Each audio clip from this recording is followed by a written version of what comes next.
ఇప్పుడు government teachers ఉన్నారు, వాళ్ళకే ఫ్రీ పథకాలు. బీదోళ్ళకి ఏం పథకాలు ఉన్నాయి? ఫ్రీ బస్సు వాళ్ళకే ఉన్నది. జెంట్స్ కి ఏమున్నది? ఏం లేదు. అన్ని రేట్లు పెంచేశాడు.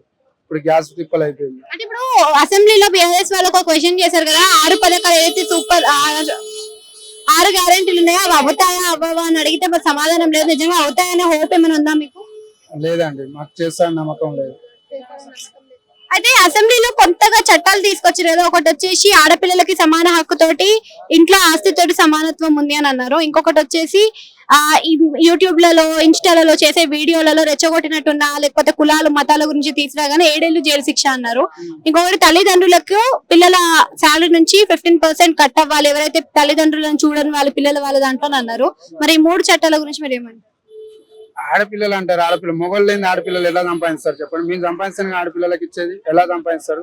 అన్ని ఫ్రీ పథకాలు ఆడోళ్ళు అన్నారు, అది అన్నారు, ఇది అన్నారు, ఏం వస్తుంది? ఏం లేదు కదా. అంటే మరి ప్రభుత్వం ఇదే ఉంటే బాగుంటుంది అంటారా, లేకపోతే మరి బీఆర్ఎస్ వస్తే అవకాశం ఏమైనా ఉందా? బీఆర్ఎస్ ఉన్నప్పుడు బాగా చేశాడు, రోడ్లు అయినా ఏవైనా చాలా, ఫ్లైఓవర్స్ అయినా చాలా చేశాడు. అంటే కేసీఆర్ పరిపాలన బాగుంది అంటున్నారా? కేసీఆర్ ప్రభుత్వం బాగుంది. ఫ్రీ పథకాలు అన్నాడు, ఏమున్నది ఫ్రీ పథకాలు?